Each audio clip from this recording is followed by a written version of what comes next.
Oke, kembali lagi di Mulung Pikiran, sesi ke-9. Untuk sesi ke-9 ini kita kembali lagi di pengantar teori-teori sosial dan kita sampai di subbab terakhir di bab 1, di bab pengantar. Jadi setelah ini kita masuk bab 2 nanti dengan ketemu tokoh ya. Untuk sesi ke-9 ini kita akan membahas tentang modernisme dan sosiologi atau modernitas atau modernisme dalam sosiologi. Jadi kita lebih seperti mendongeng ya, atau kesannya juga lebih kayak kuliah pengantar teori, khususnya sejarahnya, daripada sesi-sesi sebelumnya yang mungkin kita benar-benar mencoba mengambil wisdom ya di setiap teori sosial atau perspektif mendasar dari teori sosial. Tapi untuk sesi kali ini kita lebih mendongeng, memang mendongeng untuk cari tahu sosiologi itu lahir karena apa, dan dia sebenarnya di awal-awal itu merespon situasi sosial yang seperti apa sih, dan konteks historisnya itu seperti apa sehingga sosiologi itu lahir. Nah, itu yang akan kita bahas di sesi ke-9 ini, di part kesekian ya, saya agak lupa juga part keberapa ini dari pengantar teori sosial. Oke, kita langsung masuk saja ya di slide berikutnya. Perteorian sosiologi klasik. Jadi tokoh klasik abad 19 sosiologi yang karyanya berpengaruh hingga abad ke-20 bahkan 21, yaitu ada Emile Durkheim dari Prancis, ada Karl Marx dari Jerman, dan Max Weber juga dari Jerman. Jadi kita bisa identifikasi sebenarnya sosiologi, bahkan teori klasiknya itu baru muncul di sekitar abad 19. Beda dengan kalau kita bicara teori filsafat klasik misalnya, itu jauh sebelum, bahkan sebelum abad pertengahan ya. Ada Socrates, Plato, Aristoteles misalnya. Tapi kalau di sosiologi, fase klasiknya itu justru lahir pasca Renaissance ya, pasca Aufklärung juga, pasca pencerahan. Itu baru lahir sosiologi, meskipun belum sebagai ilmu khusus ya, sosiologi sebagai disiplin ilmu yang spesifik, ilmu sosial. Sosiologi menjadi spesifik, menjadi ilmu yang spesifik, ilmu sosial, itu baru muncul ketika Durkheim kemudian menata sosiologi ya, menata agar dia terlepas dari dua kutub yang pada saat itu sedang mendominasi, yaitu filsafat dan psikologi. Jadi Durkheim ini melepaskan sosiologi dari dua kutub tersebut. Nah, kalau kita dulu belajar sosiologi di SMA pasti selalu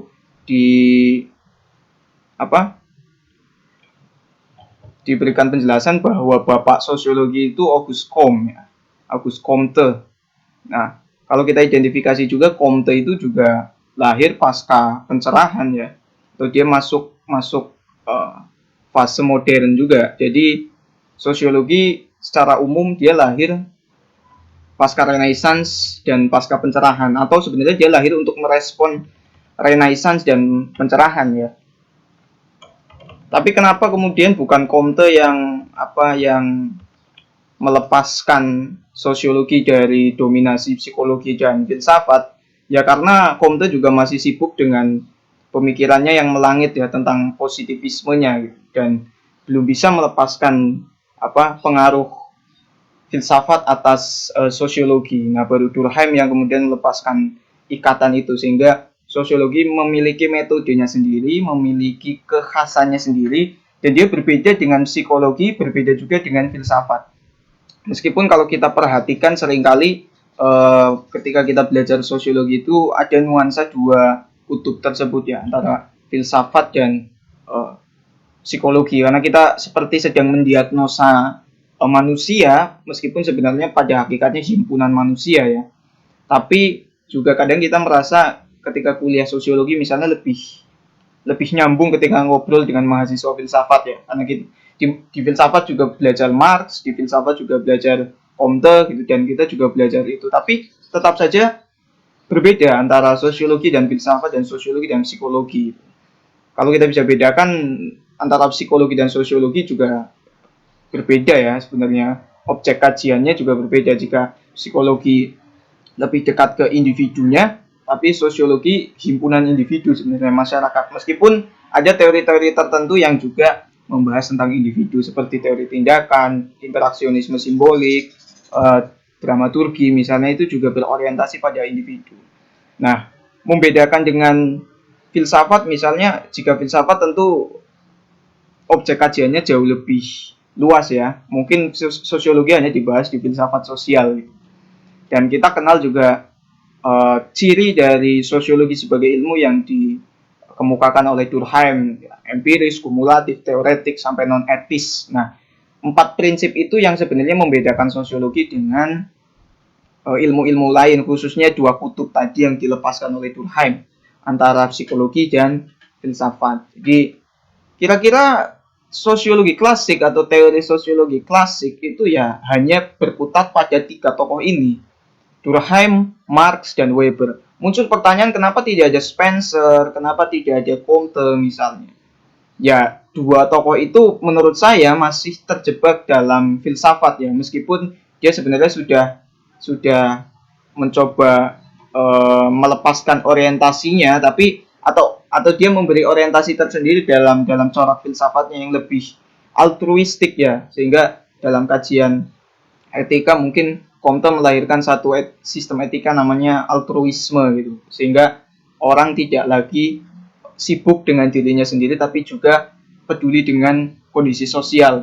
Altruisme kan lawan dari egoisme. Tapi perkembangan teori sosiologi modern misalnya sampai hari ini paling enggak ya hanya dipengaruhi oleh 3 tokoh ini gitu. Jadi kalau turunan dari teorinya Comte sejauh ini saya masih belum tahu ya yang spesifik. Dia memang dipengaruhi oleh Comte, dia dipengaruhi oleh Spencer misalnya. Tapi kalau teori-teori yang dipengaruhi oleh Durkheim misalnya, atau Marx atau Weber itu banyak gitu.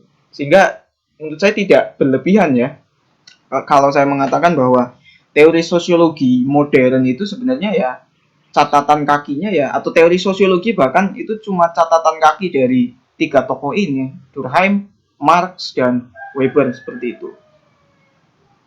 Nah, dari 3 tokoh ini nanti melahirkan banyak turunan teorinya ya di sosiologi modern. Misalnya kalau di Durkheim nanti ada fungsionalisme oleh Talcott Parsons, dan nanti di kajian sosiologi perubahan sosial ada neo-fungsionalisme dan seterusnya, misalnya neo-Parsonian. Kemudian ada Robert Merton misalnya, yang nuansa teorinya itu kalau kita sudah belajar di sesi-sesi sebelumnya itu struktural konsensus ya, nuansanya seperti struktural konsensus. Nah, kalau di Marx nanti turunan teorinya jauh lebih banyak, karena ini teori yang menurut saya cukup mendobrak hasanah pemikiran pada zamannya ya, yang terlalu sibuk pada filsafat atau pemikiran-pemikiran yang melangit dan lupa pada apa yang sebenarnya terjadi di masyarakat. Ya, Marx memberikan satu pemikiran yang jauh lebih membumi, yang kemudian nanti memengaruhi tokoh-tokoh setelahnya, baik itu yang mengupgrade teorinya Marx atau mengkritik teorinya Marx. Misalnya ada Antonio Gramsci di Marxisme humanis, Louis Althusser di Marxisme struktural, ada mazhab Frankfurt ya, baik generasi pertama atau generasi kedua, yang berusaha selain mengkoreksi modernisme dan pencerahan, tapi juga mengupgrade teorinya Marx supaya lebih emansipatoris ya. Karena kalau kita merasa Marx itu teori sosialnya memang sudah sangat baik untuk merespon kehidupan masyarakat, tapi di titik-titik tertentu masih ada yang terlalu utopis, masih ada yang terlalu melangit juga, sehingga butuh dibumikan lagi oleh tokoh-tokoh neo-Marxisme. Jadi tokoh-tokoh pasca Marx ya. Belum lagi kontroversi-kontroversi seperti yang terjadi di Soviet yang melahirkan revolusi Bolshevik pasca revolusi Rusia yang pertama ya, revolusi Bolshevik, yang kemudian itu memengaruhi sistem ideologi global ya, yang memengaruhi Vietnam, bahkan Indonesia, Kuba, dan macam-macam. Itu tafsirannya Lenin atas Marxisme itu juga menjadi sesuatu yang menarik dalam perkembangan teorinya Marx. Jadi seperti itu. Nah, kalau Max Weber, saya kira teman-teman sudah bisa melihat gambarnya ya. Di situ ada Durkheim, Marx, dan Weber. Untuk Weber, kita bisa identifikasi di sana ada George Herbert Mead, ada Pierre Bourdieu, meskipun Bourdieu juga dipengaruhi Durkheim dan Marx. Ada juga Ritzer nanti ketika bicara masyarakat McDonaldisasi. Jadi kalau Weber ini jauh lebih berorientasi pada tindakan dan individu ya.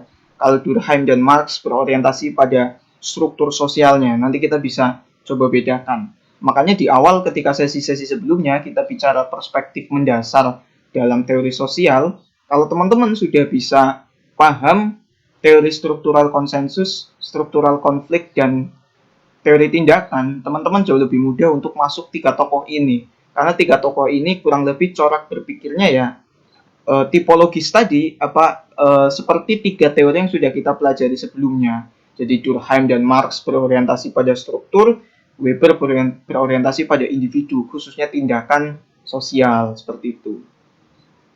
Nah, ketiganya mewakili respon intelektual dan politik terhadap kondisi historis yang sama, yaitu situasi Eropa di abad 19 yang sering disebut sebagai fase modern atau fase modernitas yang dipengaruhi oleh modernisme.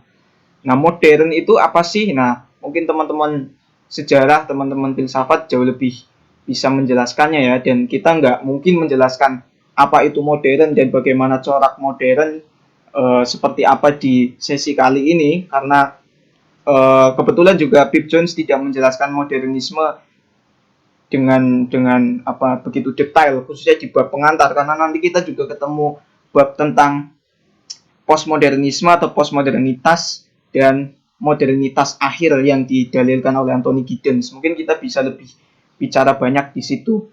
Tapi yang disebut sebagai modern itu seringkali kita menafsirkannya sebagai sebuah kemajuan ya. Satu situasi di mana kita harus berubah, meninggalkan primitivisme, jadi meninggalkan kesederhanaan, meninggalkan sesuatu yang sederhana menuju sesuatu yang lebih maju. Biasanya kemajuan itu diidentifikasi sebagai sebuah kompleksitas gitu, sebagai sebuah kerumitan gitu ya. Nah, tapi modern itu juga bisa atau secara harfiah seringkali kita definisikan sebagai sebuah situasi berubah tadi ya, kemajuan dan kekinian gitu. Jadi satu situasi di mana kita tidak lagi seperti dulu, tidak lagi jadul tapi sudah lebih update, tidak kudet tapi lebih up to date dan seterusnya. Nah, itu secara harfiah kita sering mendefinisikan modern seperti itu. Tapi secara historis, modernitas atau modernisme itu sebenarnya satu fase di Eropa, satu fase perkembangan filsafat, perkembangan pemikiran di Eropa pasca Renaissance ya, pasca Aufklärung, pasca Enlightenment atau pencerahan. Ada juga yang bilang sebenarnya modernisme itu ya dimulai ketika Renaissance itu sendiri gitu loh. Dimana teman-teman SMA yang belajar sejarah peminatan ada satu materi di kelas 11 kan bicara tentang Renaissance dan Aufklärung, bicara juga tentang abad pertengahan gitu kan. Saya lupa abad keberapanya, di mana Eropa itu sebelumnya dijuluki the Dark Age ya, fase-fase yang dark gitu, fase-fase gelap di abad pertengahan abad 15 lah gitu. Jadi abad 15 itu di mana Eropa benar-benar dikendalikan oleh satu institusi yang powerful namanya gereja ya. Nah, gereja ini tidak hanya ngurusin agama atau moralitas, tapi dia juga mengurusi segala macam kehidupan masyarakat, bahkan manusia, sampai yang sangat detail ya. Nah, teman-teman bisa baca nanti materi-materi itu. Nah, karena hegemoni gereja yang sangat dominan itu membuat masyarakat Eropa itu benar-benar terkekang dan tidak bisa berkembang, karena perkembangannya ditentukan oleh doktrin gereja gitu. Dan banyak penyimpangan di sana sini, kemudian pecahlah di ya sekitar abad 15 itu lahir Renaissance ya. Koreksi saya kalau penyebutan abadnya keliru. Nah, Renaissance ini ya menjadi pintu atau Big Bang-nya filsafat di Eropa yang kemudian membenahi diri sehingga kebebasan berpikir, kebebasan berekspresi ini dibuka selebar-lebarnya dan melahirkan kebudayaan-kebudayaan baru, karya-karya seni, karya sastra, termasuk perkembangan pemikiran yang sangat masif ya. Dan itu berbeda-beda antara di Perancis, Jerman, dan Inggris dan macam-macam, sehingga lahir pemikiran-pemikiran tokoh-tokoh filsuf-filsuf yang mencetuskan teori-teori pemikiran-pemikirannya. Kita bisa kenal Da Vinci, Machiavelli, Jacques Rousseau misalnya, atau Darwin. Pokoknya orang-orang yang kemudian mencetuskan pemikiran atau berani untuk berpikir sendiri itu sebenarnya orang-orang Renaissance atau orang-orang pencerahan juga, René Descartes dan seterusnya. Nah, pencerahan ini, jadi Renaissance sekian abad kemudian baru matang di fase yang namanya pencerahan, dan pencerahan ini kemudian melahirkan satu fase baru yang disebut sebagai modern.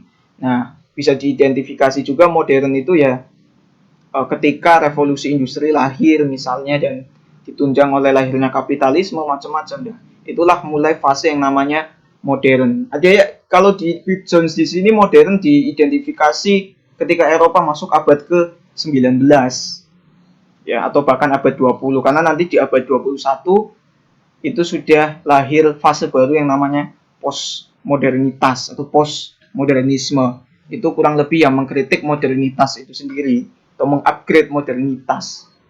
Jadi seperti itu ya. Modern yang selama ini kita pahami sebagai satu situasi di mana kita harus berubah, itu sebenarnya juga punya penjelasan yang lain, yaitu atau asbabun nuzul dari apa yang disebut modern itu ya satu fase, satu situasi, satu era atau satu zaman di Eropa di mana kebebasan berpikir itu sudah terbuka secara masif, di mana manusia sudah berani berpikir sendiri sehingga melahirkan inovasi-inovasi dalam perkembangan pemikiran. Nah, itulah modern, itulah modernitas, itulah modernisme. Seperti itu. Nah, kondisi sosial politik di Eropa pada abad 19 ya, itu juga dipengaruhi oleh abad-abad sebelumnya. Jadi modern atau modernisme itu ya dipengaruhi oleh perkembangan pemikiran sebelumnya di era pencerahan, di era Renaissance misalnya. Dan Renaissance juga dipengaruhi oleh abad pertengahan. Renaissance tidak mungkin lahir kalau abad pertengahan yang begitu hegemonik tidak eksis ya. Jadi selalu dipengaruhi oleh fase-fase sebelumnya. Jadi sebelum kita masuk ke teori-teori postmodernisme atau teori sosiologi modern, itu kita paling nggak harus paham dulu di teori sosiologi klasik ya. Sehingga kita nggak bingung logiknya gimana, cara kerjanya bagaimana, kenapa dia bilang begitu, apa yang dimaksud sebagai itu, dan seterusnya. Nah, kita harus melewati fase sosiologi klasik dulu. Kalau teman-teman yang belajar filsafat, ya sebelum masuk teori postmodern harus melewati teori-teori modern terlebih dahulu.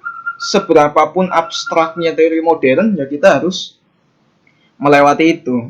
Jadi kalau kita menghitung 1 sampai 5, untuk sampai ke hitungan kelima itu kan kita harus melewati 1, 2, 3, dan 4. Kita nggak mungkin melewati 1, 2, 3, dan 4 untuk sampai ke nomor 5, seperti itu. Jadi pelan-pelan sebelum nanti masuk ke feminisme, sebelum masuk ke strukturalisme, sebelum masuk ke postmodernisme, itu ya kita harus mulai dari sosiologi klasik. Ya, kita harus mulai dari Durkheim, Marx, dan Weber untuk masuk ke Richter, Bourdieu, ya Judith Butler di feminisme. Ya kita harus lewati mereka bertiga dulu sebelum masuk ke teori sosiologi modern seperti itu. Nah, menurut kaum postmodernis, modern itu atau dunia modern dilanjutkan oleh dunia baru yaitu postmodern. Kondisi di mana kita hidup sekarang dan cara-cara kita berpikir khususnya tentang diri kita sendiri sangat berbeda dari yang diuraikan oleh kaum modernitas. Jadi nanti kurang lebih 3 bab ke depan kita akan belajar Durkheim, Marx, dan Weber. Nah, setelah itu kita baru belajar yang mengkritiknya atau yang mengupgrade teorinya. Itulah kaum postmodernis ya. Kaum postmodernis inilah yang mengatakan bahwa dunia modern itu sudah berakhir, kita harus upgrade dunianya menjadi satu dunia yang baru namanya postmodern gitu. Dan dalil-dalil teori sosial yang dikemukakan oleh orang-orang modern seperti Durkheim, Marx, dan Weber itu sebenarnya kontekstualisasi atau implementasinya nanti sangat berbeda di hari ini gitu. Jadi kalau kita nanti belajar determinisme ekonominya Marx, misalnya fakta sosialnya Durkheim atau teori tindakan sosialnya Weber, itu sebenarnya tidak murni dia operatif untuk masyarakat abad 21 hari ini misalnya. Untuk masyarakat digital hari ini misalnya. Ada titik-titik tertentu yang sudah nggak relevan. Atau penjelasan teorinya terlalu luas, terlalu grand, terlalu makro. Kita perlu perangkat teori yang jauh lebih mikro, jauh lebih spesifik untuk membahas satu fenomena yang juga berbeda gitu. Jadi ketika membahas kapitalisme, ketika membahas industri, ketika membahas buruh misalnya, itu kita nggak bisa langsung bypass ke kapitalismenya Marx, teori nilai lebihnya Marx misalnya. Jangan-jangan di situ ada variabel lain yang jauh lebih mikro gitu. Jauh lebih kompleks dan tidak sesederhana apa yang didalilkan oleh Marx. Itu yang dimaksud kaum postmodernis bahwa apa kondisi kita hari ini itu penjelasannya jauh berbeda dari apa yang dijelaskan oleh orang-orang modern. Nah, transisi antara modern menuju postmodern itu seperti apa? Nah, kita nanti belajar di satu bab tersendiri tentang postmodernisme. Tapi ada yang bilang juga kalau kita mencoba memahami perkembangan teori dalam filsafat atau dalam sosiologi misalnya, untuk mengidentifikasi ini orang modern atau postmodern sih, itu biasanya ditengahi atau transisinya itu ketika ada Friedrich Nietzsche. Nah, Nietzsche ini ada yang bilang dia masuk ke modern, ada yang bilang dia pintu gerbang menuju postmodernisme. Nah, tokoh-tokoh yang lahir pasca Friedrich Nietzsche itu dikategorikan sebagai tokoh-tokoh postmodern. Seperti itu ya. Itu ada yang bilang cara mengidentifikasinya seperti itu. Tokoh-tokoh yang lahir pra atau sebelum Friedrich Nietzsche, kita bisa golongkan dia, identifikasi mereka sebagai tokoh-tokoh modern. Tokoh pramodern seperti apa ya? Orang-orang yang lahir yang mencetuskan teorinya sebelum Renaissance. Ya, jadi Agustinus, Thomas Aquinas, Socrates, Plato, Aristoteles itu belum masuk fase modern dan belum bisa dikatakan sebagai orang-orang modern seperti itu ya. Ada yang bilang cara mengidentifikasinya supaya jauh lebih mudah seperti itu. Nah, postmodern itu sendiri nanti mengkritik modernisme ya, seperti apa yang saya jelaskan sebelumnya. Misalnya yang digagas oleh Frankfurt School di Jerman, yang kemudian sering dikenal sebagai mazhab Frankfurt di generasi pertama, itu juga mengkritik modernisme, modernitas dengan sangat detail ya. Dimana sebenarnya modernitas ini banyak kontradiksinya, banyak paradoksnya, dan dia tidak serta-merta mencerahkan, tapi justru membawa dunia ke jenis kesuraman yang baru.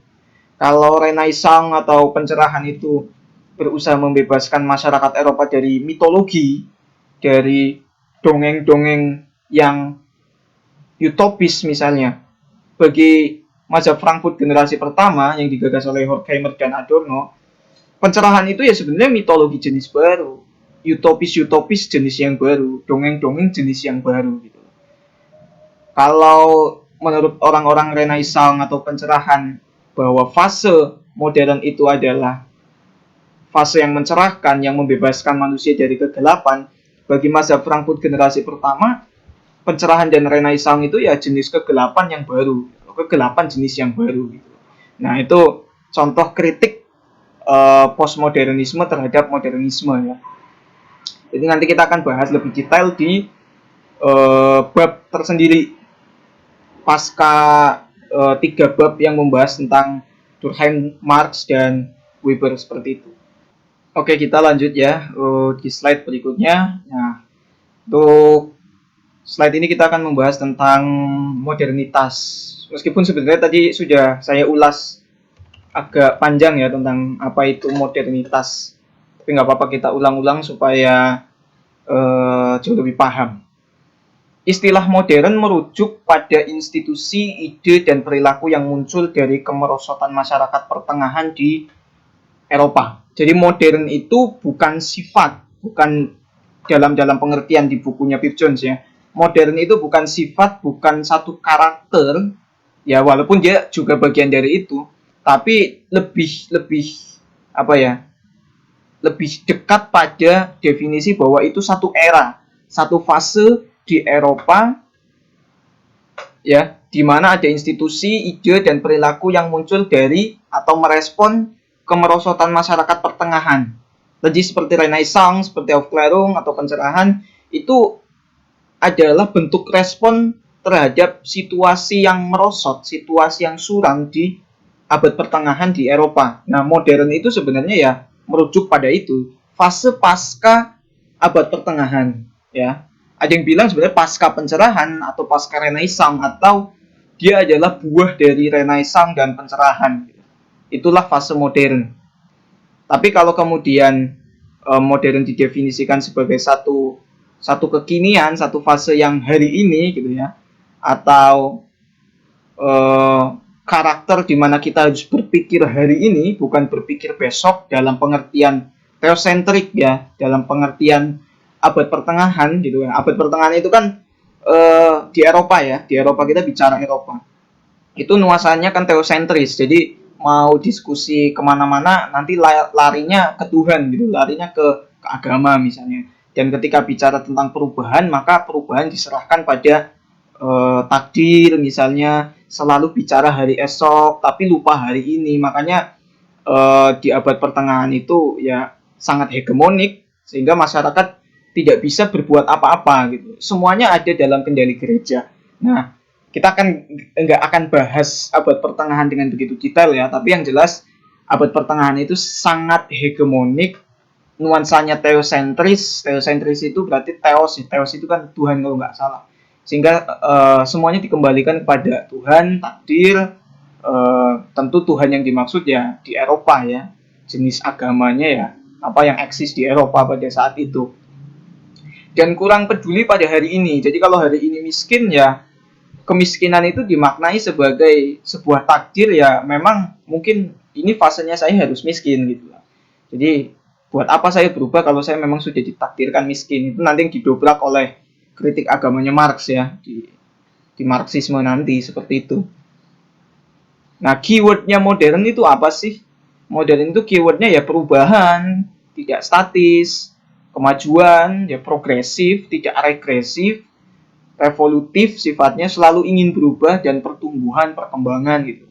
Nah, di fase modern ini ya lahir pemikiran-pemikiran yang corak berpikirnya itu ya revolutif, kalau bisa merubah situasi hari ini. Jadi tidak statis dalam artian itu tidak pasrah, tidak pasif gitu loh, tapi benar-benar berusaha untuk merubah hari ini. Itu kan makanya seperti Darwin, seperti Marx misalnya yang coraknya revolutif, kalau Darwin evolutif ya. Itu kan berusaha mendalilkan bahwa situasi itu pasti bisa berubah kok, tidak statis kok. Nah, itu keyword ketika kita membahas modern. Jadi corak berpikir atau teori-teori modern itu seperti apa sih? Yang jelas progresif ya, tidak statis ya, tapi dinamis, revolutif kalau di Marx misalnya, berorientasi pada perkembangan dan pertumbuhan. Itu corak berpikir atau corak teori-teori di fase modern. Termasuk teorinya Durkheim, Marx, dan Weber itu juga coraknya seperti itu. Meskipun nanti Durkheim lebih ke evolutif, kalau Marx lebih revolutif misalnya, tapi selalu berorientasi pada perubahan dan kemajuan. Nah, abad ke-19 kehidupan modern terwujud seperti yang sudah saya jelaskan tadi ya. Tapi benihnya itu sebenarnya sudah bersemai sebelumnya. Jadi benihnya itu sudah disemai beberapa abad sebelum abad ke-19 ya. Ya, kita bisa katakan benihnya sudah disemai sejak Renaissance, sejak pencerahan itu sudah disemai benahnya, sehingga buahnya itu ya muncul di abad ke-19 seperti itu. Nah, kata Karl Polanyi di situ ada fotonya, ada gambarnya. Karl Polanyi ini kalau di sosiologi seringkali masuk di mata kuliah sosiologi ekonomi. Kata Karl Polanyi, modernitas itu semacam transformasi besar semacam perubahan yang masif, yang grand, yang total gitu ya. Dari kondisi berpikir masyarakat termasuk kondisi sosiologisnya yang sebelumnya pasrah, tunduk pada doktrin gereja, kemudian sekarang berani untuk berpikir sendiri, bahkan saking beraninya kan kemudian lahir teori-teori yang agak ekstrim seperti Thomas Hobbes misalnya, atau Friedrich Nietzsche sendiri, itu kan benar-benar bertransformasi ya, dari yang sebelumnya pasrah, tunduk, sekarang berani berpikir sendiri. Saya nggak begitu preferen untuk menyebutkan teori-teori yang agak ekstrim ya, yang mengkritik agama, yang mengkritik Tuhan, bahkan meragukan keberadaan Tuhan, itu ya lahir di pasca Renaissance itu sendiri, termasuk di pencerahan, termasuk di fase-fase modern. Kenapa lahir teori-teori semacam itu? Sebenarnya wajar saja ya, karena masyarakat Eropa sudah jengah pada satu fase yang cukup hegemonik di pertengahan, dan kemudian tiba-tiba ada satu fase di mana Anda boleh berpikir sebebas-bebasnya, Anda boleh berekspresi sebebas-bebasnya. Nah, mungkin ekspresi itu sangat radikal dan sangat bebas sehingga melahirkan satu teori-teori yang menurut kita mungkin agak ekstrim seperti itu. Nah, perubahan-perubahan yang ditengarai oleh modernitas melibatkan munculnya beberapa hal dan mantapnya beberapa hal. Jadi perubahan-perubahan yang bisa kita identifikasi sebagai ini loh fase modern itu sebenarnya dimantapkan atau melibatkan atau memunculkan beberapa hal. Nah, di situ ada beberapa hal, misalnya memunculkan kapitalisme, produksi massal yang berbasis pabrik, populasi yang meningkat pesat dan urbanisasi besar-besaran, munculnya konsep nation state ya, negara bangsa sebagai bentuk modern dari pemerintahan yang menggeser satu desain sebelumnya kan, yang imperium, yang kekaisaran. Kemudian dominasi barat di seluruh dunia, dan yang terakhir bentuk-bentuk sekuler pengetahuan, khususnya ilmu pengetahuan. Maksudnya adalah kebebasan dalam menciptakan sains, menciptakan ilmu pengetahuan ya, yang sudah tidak ada bingkai-bingkainya, tapi memang bebas untuk dikembangkan. Nah, kira-kira ini corak-corak atau ciri-ciri atau karakteristik dari modernisme atau modernitas ya. Kapitalisme, antroposentrisme, subjektivitas itu menjadi apa, karakteristik-karakteristik yang mengidentifikasi ini loh modern gitu. Berbeda dengan fase sebelumnya gitu kan. Kalau sebelumnya teosentrisme yang lebih berorientasi berpusat pada Tuhan, tapi sekarang sudah antroposentrisme yang berpusat pada manusia. Nah, antroposentrisme nanti dikritik lagi di postmodernitas yang justru melahirkan banyak bencana, banyak kesuraman-kesuraman yang baru seperti itu. Nah, kita akan masuk ke beberapa poin itu dengan lebih detail di slide berikutnya. Oke, kita akan masuk ke poin-poin tadi yang menjadi karakteristik dari modernisme ya. Yang pertama adalah kapitalisme. Sebenarnya untuk topik ini akan dibahas detail ketika kita masuk Marx dan Marxisme ya. Karena itu sebenarnya ya satu problem atau biang kerok dari kekacauan masyarakat Eropa pada saat itu gitu. Nah, kapitalisme ini nanti sangat concern dibahas oleh Marx dalam Marxismenya. Tapi kita akan ulas dikit-dikit apa sih itu kapitalisme. Nah, kapitalisme itu sebenarnya satu corak produksi ya, satu corak kegiatan ekonomi yang eksploitatif ya, yang sebenarnya nggak cuma eksploitatif tapi hegemonik, dominatif, macam-macam, dan memengaruhi banyak hal. Nah, berbeda dengan sistem, saya mencoba untuk tidak masuk ke ranah ekonomi ya, masih di sosiologi, tapi sistem ekonomi atau corak produksi atau corak kegiatan ekonomi sebelumnya prakapitalis itu bentuknya adalah orang memproduksi barang untuk konsumsi mereka saja. Misalnya berlaku dalam pertanian. Jadi orang memproduksi barang tertentu di masyarakat prakapitalis itu hanya untuk memenuhi kebutuhannya sendiri. Jadi kalau di pertanian misalnya saya nanam singkong, yaitu untuk kebutuhan saya sendiri gitu. Nanti akan dibedakan mode of production-nya oleh Marx di setiap fase, mulai dari primitif sampai kapitalisme, nanti diidentifikasi oleh Marx ya. Nanti kita ketemu di Marxisme saja supaya nggak terlalu panjang dan mengulang-ulang. Tapi kalau di kapitalisme, orang itu memproduksi satu barang itu ya untuk diperjualbelikan, untuk memperoleh keuntungan. Loh fair dong mas, itu kan bagian dari menjalani kehidupan, memperoleh keuntungan. Ya dagang ya memang begitu. Tapi tunggu dulu, proses dagangnya itu tidak adil pada saat itu ya. Tidak adil. Cenderung eksploitatif. Kenapa eksploitatif? Karena mempekerjakan buruh ya, atau proletar bahasanya, atau kelas pekerja dalam bahasanya Marx, itu secara barbar gitu, secara kejam. Meskipun kejamnya tidak seperti perbudakan ya, dipecuti atau di apa, tapi tetap kejam, mengisap. Jadi tidak seperti nyamuk gitu loh, mengisap darah. Kita kan nggak kerasa kalau dihisap darahnya itu. Beda dengan dipotong tangan. Memang tidak sekejam dipotong tangannya langsung, misalnya ini analogi. Tidak sekejam dipotong tangannya langsung atau dipenggal kepalanya, tapi secara perlahan darahmu itu diambil sampai akhirnya Anda mati gitu loh. Itu kiasannya seperti itu, praktik kapitalisme. Jadi kapitalisme tidak, meskipun di situ ilustrasi gambarnya diperas ya, diperas sampai benar-benar kering, tapi proses pemerasan tenaganya itu tidak kita sadari. Sehingga kalau dalam bahasanya Marx itu muncul satu kesadaran tapi palsu. Orang tidak sadar dia sedang dieksploitasi. Gitu. Dia sadar bikin sepatu, bikin celana dia sadar, tapi dia tidak sadar bahwa bikin sepatunya dia, bikin celananya dia itu sebenarnya tidak untuk dia sendiri, dalam arti untuk menghidupi dia, tapi justru dia sedang dibunuh secara perlahan. Agak kejam ya. Tapi kapitalisme sebenarnya praktik awalnya ya diidentifikasi oleh Marx seperti itu. Kapitalis mengerahkan pekerja untuk menghasilkan barang-barang untuk mereka sendiri dan memberikan upah sebagai ganti tenaga kerja. Nah, nanti ada perbedaan dengan fase sebelumnya, misalnya fase perbudakan ya, di mana memang fase perbudakan jauh lebih kejam karena manusia bahkan seperti barang atau seperti hewan gitu. Tapi kalau di sini memang agak lebih humanis ya, lebih humanis karena ada imbalan, ada gaji sebagai tenaga kerja. Tapi sebenarnya ya hampir sama seperti perbudakan. Jadi, tapi kalau perbudakan yang dibeli adalah individunya, dalam kapitalisme yang dibeli adalah tenaganya.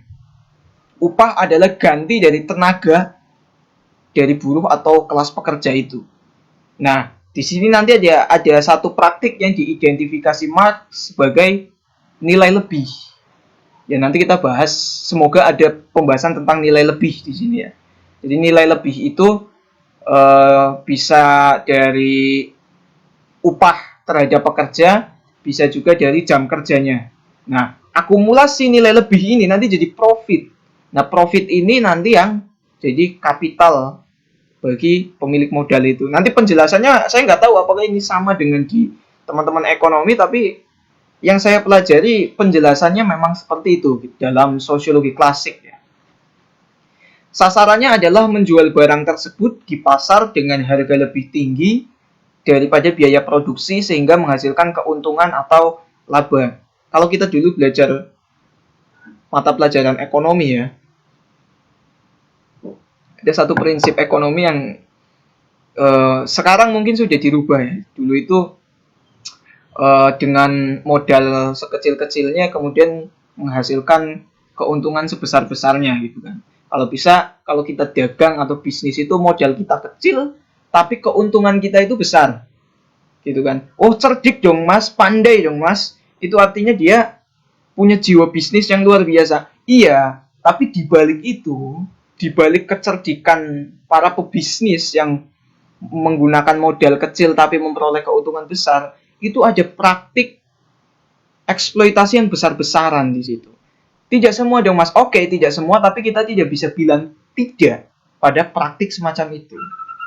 Ya, entah itu jam kerjanya berlebihan, entah itu upahnya dipangkas sehingga biaya produksinya rendah kan.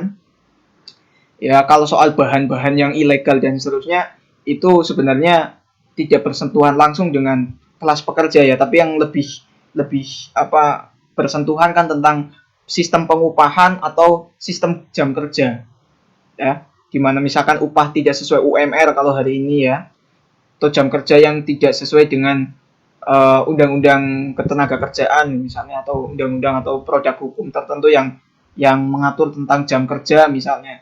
Nah, ada praktik-praktik di mana pemilik modal atau pebisnis itu memainkan dua sektor itu, sehingga yang disebut Marx sebagai nilai lebih ya berkutat pada dua dua sistem itu, pengupahan dan jam kerja. Ya, jadi kalau di sistem ekonomi, bukan sistem ekonomi ya, saya takut keliru, tapi corak produksi sebelumnya itu sebenarnya hanya untuk konsumsi pribadi, tapi kalau di kapitalisme itu diperjualbelikan dalam konteks memperoleh keuntungan. Jadi kalau saya nanam singkong itu ya saya jual belikan, nggak cuma buat saya gitu, sehingga saya bisa dapat profit, dapat laba, dapat keuntungan. Jadi upaya memperoleh keuntungan, jadi berupaya untuk memperoleh keuntungan, nilai pasar, suatu barang tersedianya pasar, dan efisiensi. Jadi untuk memperoleh keuntungan itu ada beberapa upaya yang dilakukan oleh kapitalis ya. Misalnya nilai pasar suatu barang, jadi nilai barang ini di pasar itu seperti apa. Kalau nilainya 100.000, paling enggak biaya produksinya saya ya tidak sampai 100.000 misalnya. Paling enggak harus lebih kecil ya. Ya itu memang sudah direvisi dalam pengertian ekonomi yang lebih modern ya. Tapi karena kita bicara modern yang dalam arti klasik ya, sosiologi klasik, maka ya coraknya seperti itu. Jadi modalnya kecil tapi profitnya besar gitu. Itu dibalik itu ada eksploitasi. Kalau kemudian praktik bisnis hari ini jauh lebih fair dan jauh lebih adil, ya berarti sudah jauh lebih baik ya, jauh lebih berubah. Tapi nanti kita bisa cek lagi di kajian-kajian misalnya sosiologi ekonomi misalnya dan seterusnya. Nah, misalnya tersedianya pasar dan efisiensi pengorganisasian perusahaan. Kemudian dalam kapitalisme juga melibatkan manajemen rasional. Nah, manajemen rasional ini nanti yang melahirkan satu konsep yang disebut Weber sebagai rasionalitas instrumental atau dalil-dalil tentang efektivitas dan efisiensi. Nah, ini juga dikritik oleh Erich Fromm di bukunya Revolusi Harapan ya. Bab-bab terakhir itu mengkritik juga tentang manajemen birokratis yang tidak humanis gitu ya. Jadi menganalogikan anggota dalam satu organisasi itu seperti mesin ya, bukan manusia. Jadi kalau teman-teman yang belajar tentang kapitalisme atau marxisme itu merasa teorinya Marx ini sebenarnya impact-nya hanya soal hegemoni eksploitasi secara fisik ya, dan ini cuma berkaitan dengan industri, profit, modal dan seterusnya. Ya itu sebenarnya teori yang cuma bicara kelas pekerja dalam konteks kegiatan bekerja, aktivitas bekerja. Tapi misalnya dalam Weber itu sebenarnya tidak sesederhana itu. Keberadaan pemilik modal, keberadaan industri itu tidak hanya mempengaruhi economic capital, tidak hanya mempengaruhi pendapatan per kapita, tidak hanya mempengaruhi seberapa banyak kekayaan masyarakat, enggak. Tapi dia juga mempengaruhi corak berpikir masyarakat. Industri kapitalisme ya atau bisnis atau praktik produksi itu sebenarnya tidak hanya mempengaruhi kantong kita, tapi juga mempengaruhi isi kepala kita. Jadi bagaimana kita melihat fenomena, bagaimana kita melihat peristiwa, menyikapi satu keadaan, menyikapi satu situasi, itu juga dipengaruhi oleh keberadaan industri atau sebenarnya industri dengan kapitalisme itu agak berbeda. Sebenarnya nanti dibedakan oleh Ritzer ya. Anthony Giddens. Jadi keberadaan bisnis, produksi, kapitalis, pemilik modal, apapun itu yang sejenis, itu juga mempengaruhi bagaimana kita berpikir. Misalnya, termasuk Weber ya, bagaimana manusia itu sekarang melihat realitas itu seakan-akan jadi instrumennya dia. Misalnya kalau kita berteman, ya teman kita paling enggak ini harus bisa menguntungkan kita, harus bisa memberikan kita profit, gitu loh. Jadi berteman tidak atas dasar kemanusiaan, atas dasar kalau kata Fromm itu pemenuhan kebutuhan eksistensial, tapi berteman ya karena kamu menguntungkanku atau kamu punya punya sisi-sisi yang bisa aku manfaatkan. Ya, itu nanti dikritik juga oleh Eric Fromm dalam karyanya The Art of Loving, bahwa praktik mencintai itu bahkan seperti orang negosiasi dalam perdagangan. Bukan karena ia benar-benar aku mencintaimu atau kamu memang ditakdirkan atau dianugerahkan Tuhan untukku, tapi ya karena kamu berfungsi untukku gitu loh, karena kamu punya manfaat untukku gitu. Nah, kapitalisme juga punya andil mempengaruhi corak berpikir manusia. Jadi tidak hanya andil mempengaruhi isi kantong manusia atau mempengaruhi depositonya manusia, tapi juga mempengaruhi corak berpikir manusia. Ya, jadi kapitalisme tidak sesederhana yang mungkin teman-teman bayangkan bahwa ini cuma cuma konflik antara para pemilik modal sama kelas pekerja, cuma konflik antara pemilik perusahaan dengan buruhnya. Enggak sesederhana itu. Nanti dijelaskan oleh Max Weber tentang rasio instrumental dan efektivitas serta efisiensi. Oke. Para pekerja harus menjual tenaganya sebagai komoditas dalam pasar tenaga kerja. Jadi yang dijual oleh pekerja, kelas pekerja itu adalah tenaganya. Nah, di sini nanti tadi key point-nya adalah bermain di sistem pengupahan dan jam kerja. Nah, kapitalis itu memanipulasi itu dua key point itu yang kemudian melahirkan eksploitasi, melahirkan apa yang disebut sebagai kapitalisme. Nah, kalau kata dosen saya, definisi kapitalisme itu apa sih? Kapitalisme itu adalah akumulasi nilai lebih yang kemudian terkonversi menjadi profit. Nah, profit itu nanti menumpuk ya, dan tumpukan profit itu akan kembali ke kantong pemilik modal. Dan para pekerja nggak dapat apa-apa. Tapi dapat kerja, dapat ini mas, upah 100.000 misalnya dalam praktik jam kerjanya dapat upah, tapi kan tetap diupah, berarti kan tetap adil dong mas. Enggak, di situ ada manipulasi antara sistem pengupahan dan jam kerja. Jadi jam kerjanya berlebih, tapi dia tidak dapat semacam apa ya, uang lembur gitu loh. Uang lembur yang sebenarnya kalau dia sudah kerja 8 jam itu seharusnya dapat 100.000, karena dia kerja 9 jam harusnya dia dapat tambahan dong atas lemburnya. Tapi dalam praktik kapitalisme tidak gitu loh. Gitu. Nah, nanti ini yang disebut sebagai nilai lebih nanti di situ. Permainannya di situ. Oke, kita masih di kapitalisme ya. Survival mereka, maksudnya satu situasi untuk bertahan hidup ya, survive gitu. Survival mereka tidak tergantung pada apa yang mereka produksi untuk diri mereka sendiri, melainkan pada upah yang mereka terima. Yang dengan upah itu mereka membeli barang-barang dan jasa bagi kehidupan atau keperluan sehari-hari. Jadi kalau di masyarakat prakapitalis sebelum ada kapitalisme itu kan mereka memproduksi satu barang itu ya untuk kepentingan mereka sendiri.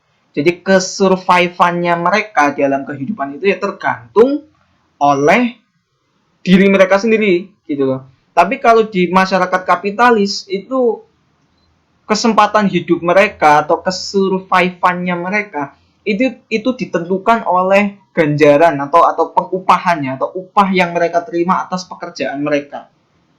Jadi mereka bisa hidup atau tidak itu tergantung upah yang diberikan oleh perusahaan terhadap mereka. Bukan karena ya diri mereka sendiri, bukan.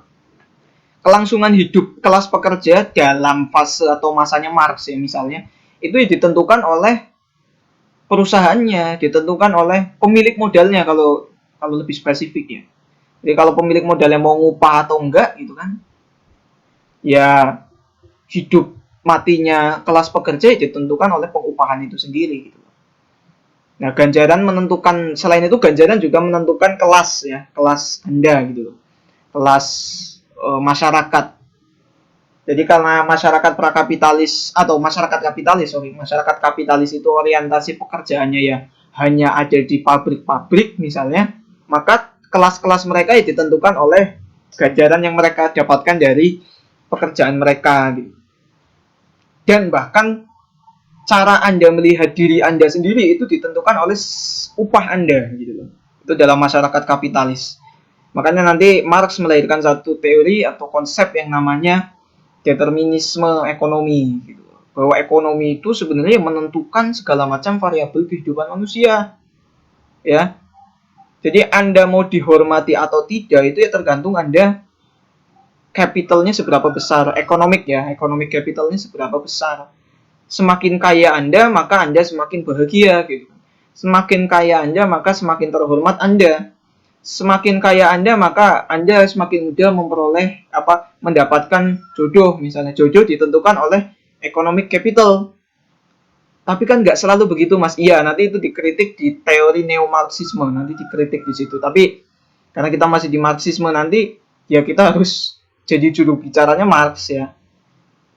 Tapi apakah yang dimaksud Marx tentang determinisme ekonomi itu hari ini tidak ada? Saya bisa katakan tidak mutlak ya, tapi pasti ada meskipun di titik-titik tertentu orang yang miskin misalnya itu jauh lebih bahagia daripada orang kaya misalnya.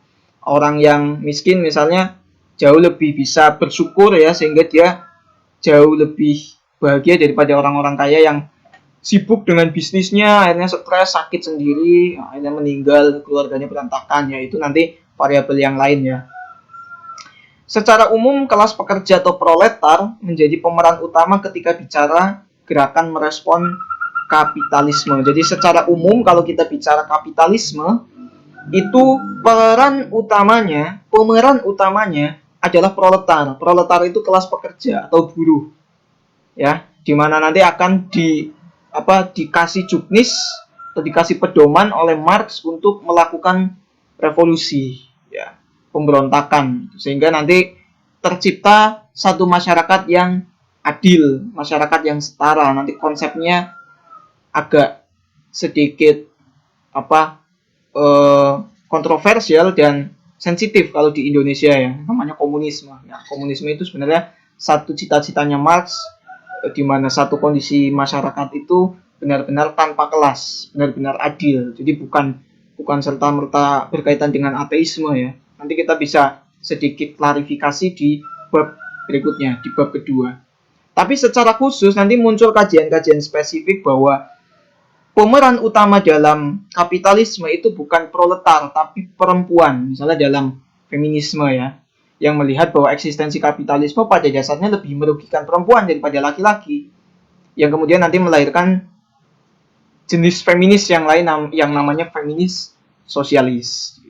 Jadi tergantung nanti secara umum atau secara khusus pemeran utamanya tetap proletar, tapi kalau dalam feminisme sosialis misalnya proletar yang dimaksud ya perempuan bukan laki-laki, karena laki-laki meskipun secara umum dia memang tertindas, tapi yang jauh lebih tertindas adalah perempuan. Itu dalam kacamatanya feminisme. Oke, kita lanjutkan. Berikutnya teknik-teknik produksi. Nah, revolusi industri memberi peluang cara-cara bekerja yang baru dan menghasilkan barang-barang yang dilembagakan.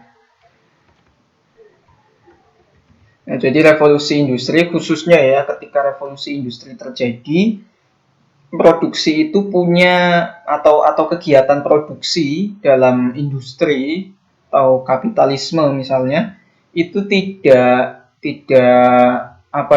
serta-merta begitu ya, tapi juga ada karakteristik ya atau yang disebut sebagai teknik-teknik produksi ini yang kemudian sebenarnya dia juga punya pengaruh tidak hanya dalam lingkup kegiatan ekonomi dalam konteks produksi ya, tapi juga memengaruhi kehidupan masyarakat khususnya pekerjanya. Jadi pekerja dari satu industri tertentu, ketika dalam industri itu dia dibiasakan oleh satu teknik produksi, satu jenis aktivitas misalnya, itu juga bisa terinternalisasi dalam dirinya. Sistem pabrik melibatkan banyak pekerja yang diorganisasi secara sistematik dan terkendali dengan pemisahan proses produksi menjadi tugas-tugas yang terspesialisasi dengan jelas dalam pengaturan ini. Mungkin nanti kita akan ketemu di Weber ya, lebih detail atau teknik-teknik produksi massal modern jadi semakin canggih, puncaknya munculnya istilah Fordisme. Nah, Fordisme ini diadopsi dari satu merek ya, atau brand mobil Ford di Eropa, yaitu organisasi rasional dan efisien dalam pabrikan atau manufacturing ya. Jadi yang dimaksud dalam teknik-teknik produksi yang kemudian puncaknya adalah lahirnya Fordisme. Fordisme itu ya satu manajemen organisasi yang bersifat rasional ya, kemudian berbasis efektivitas dan efisiensi. Ya, jadi tidak hanya produksi standar saja gitu kan, tapi juga memperkenalkan satu struktur organisasi yang kaku, satu manajemen organisasi yang kaku dalam upaya mencapai produktivitas yang tinggi dan tawar-menawar upah kolektif. Dan basisnya adalah efektivitas dan efisiensi. Kedengarannya sih ini hanya diskursus dalam konteks kegiatan produksi ya, dalam pengertian ekonomi. Tapi secara sosiologis sebenarnya tidak hanya itu, atau Fordisme ini tidak hanya operatif ketika buruh industri Ford, misalnya industri mobil itu bekerja di pabriknya. Tapi budaya yang diinternalisasikan oleh manajemen dari industri Ford misalnya itu dibawa pulang oleh para pekerjanya gitu. Salah satunya adalah tentang rasionalitas misalnya, tentang efisiensi dan efektivitas. Jadi kalau kita bekerja misalnya di Ford kemudian dituntut untuk bekerja secara efektif ya dan efisien, jadi tidak banyak buang-buang waktu, tidak terlalu lama juga, pokoknya efisien, efektif, cepat, tapi hasilnya bagus. Nah, itu kadang juga dibawa pulang oleh kita. Misalkan kita bekerja di pabrik tadi ya, sebenarnya nggak cuma Ford, tapi hampir semua industri yang berorientasi pada profit pasti punya pendekatan manajemen yang rasional, berbasis efektivitas dan efisiensi. Sehingga hubungan-hubungan antar manusia pun juga ditreatment dengan logika yang sama, dengan rasionalitas yang sama.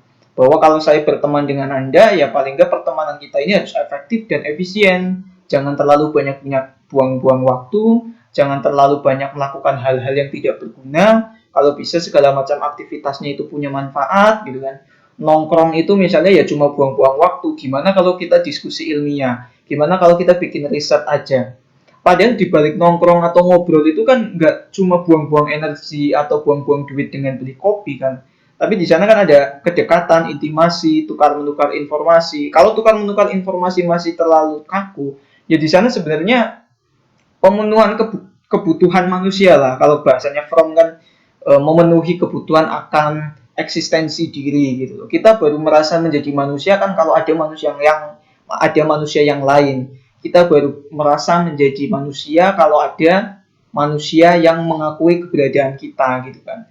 Nah, penjelasan-penjelasan di luar penjelasan rasional itu kadang tidak bisa diterima. Karena kenapa bisa begitu? Kenapa kita nongkrong itu seringkali dianggap buang-buang waktu ya? Hampir separuh dari kehidupan kita satu hari itu, misalnya kalau kita seorang pekerja di pabrik mobil tadi ya kita diinternalisasi oleh standar organisasi, standar interaksi yang basisnya rasio instrumental misalnya kalau dalam Weber ya, atau efektivitas dan efisiensi, sehingga segala macam relasi yang sifatnya sebenarnya nyantai hanya perlu diobrolin atau ditongkrongin aja. Nah, kita treatment dengan penjelasan yang sama ketika kita sedang bekerja di pabrik gitu ya. Sebenarnya ilustrasinya ya seperti tadi, kalau saya berteman dengan kamu ya paling enggak pertemanan kita ini harus efektif dan efisien, atau kamu harus menjadi instrumen bagiku. Instrumen untuk apa ya? Instrumen untuk entah itu mengembangkan diri dan seterusnya. Jadi teman atau kekasih kita bahkan jadi media bagi kita. Jadi dia bukan sebagai dia bukan sebagai teman atau kekasih kita, tapi dia sebagai instrumen kita. Nah, itu sebenarnya kenapa bisa ada cara-cara semacam itu? Kenapa bisa kita men-treatment teman atau kekasih kita sebagai instrumen, entah itu nganter ke tempat les, entah itu ngajarin kita mengerjakan tugas kuliah, entah itu bahkan memberikan profit sesungguhnya dengan membayari makan, Atau apa? Kenapa kita bisa sampai tindakan itu? Ya kalau dia adalah kelas pekerja, ya dia punya potensi terinternalisasi oleh mekanisme atau manajemen dalam tempat kerjanya gitu loh. Nah, itu yang dimaksud bahwa teknik-teknik produksi ini juga bisa memengaruhi pola pikir masyarakat seperti itu. Oke, berikutnya adalah perubahan penduduk. Berkaitan dengan pertumbuhan cepat penduduk dan konsentrasinya di perkotaan. Jadi perubahan penduduk ini berkaitan dengan urbanisasi ya, dan kemudian natalitas yang cukup tinggi sehingga populasi manusia itu menjadi sangat banyak. Di situ di Pip Jones ya dikasih data tingkat kelahiran meningkat dan tingkat kematian menurun. Penduduk Eropa naik dari 120 juta di tahun 1750 menjadi sekitar 468 juta di 1913. Urbanisasi yang dimaksud adalah adanya migrasi massal dari daerah pinggiran ke kota-kota kecil maupun besar yang tumbuh di sekitar pusat-pusat industri. Jadi pertumbuhan penduduk dan urbanisasi, meningkatnya urbanisasi itu juga menjadi karakteristik dari modernisme ya, karena kemudian ada kebutuhan akan sesuatu dan seterusnya, ditambah dengan industri, kebutuhan akan lapangan pekerjaan, itu membuat urbanisasi juga terjadi ya, dan problem-problem seperti kepadatan penduduk serta populasi penduduk yang kemudian semakin bertambah hari ini itu juga masih menjadi diskusi ya, khususnya bagi teman-teman demografi dan sosiologi, termasuk bagaimana sih untuk mencari jalan keluar dari populasi penduduk ini gitu loh. Nah, kalau di Indonesia mungkin ada keluarga berencana dan seterusnya, penekanan penduduk khususnya natalitas itu salah satu dari upaya-upaya negara-negara tertentu untuk dapat mengendalikan populasi penduduk di dunia. Tentu ini tidak hanya berkaitan dengan apakah lapangan pekerjaan itu bisa tersedia sehingga bisa menampung jumlah penduduk yang ada, tapi juga berkaitan dengan daya tampung bumi itu sendiri ya. Nah, ini nanti larinya ke kajian ekologi dan kita sedang tidak membahas itu ya. Kapan-kapan kalau ada literatur yang membahas itu, kita bisa juga mulung ya di situ tentang bagaimana sih daya tampung bumi, khususnya ketika kepadatan penduduk itu semakin meningkat, populasi penduduk semakin meningkat, dan tentu ada kebutuhan akan tempat tinggal ya, makanya kemudian terjadi industri perumahan itu kan, yang sebenarnya industri perumahan itu ya bisa kita sikapi secara kritis, ya dia tidak serta-merta menyediakan jasa penyedia tempat tinggal ya, tapi juga di situ ada bisnisnya, sehingga kalau bisa ya klasternya semakin banyak maka daya tampung semakin luas dan profit semakin besar gitu. Soal ekologi, soal lingkungan itu urusan belakangan, atau mungkin saya tidak akan menikmati bumi ini sampai akhir gitu, dan seterusnya. Nah, itu nanti kita bisa lari ke kajian ekologi nanti kalau terlalu luas ya. Nah, berikutnya adalah negara bangsa. Negara yang menggunakan sistem pemerintahan sentralistis dengan kekuasaan absolut terhadap seluruh wilayah nasional. Jadi kemudian ketika tren dari satu sistem pemerintahan itu juga bergeser itu atau berganti ya, itu juga menjadi karakteristik dari modernisme. Sebenarnya kita bisa identifikasi ketika revolusi Prancis itu terjadi ya, disusul dengan revolusi-revolusi di dunia yang lain seperti revolusi Rusia, revolusi Amerika, revolusi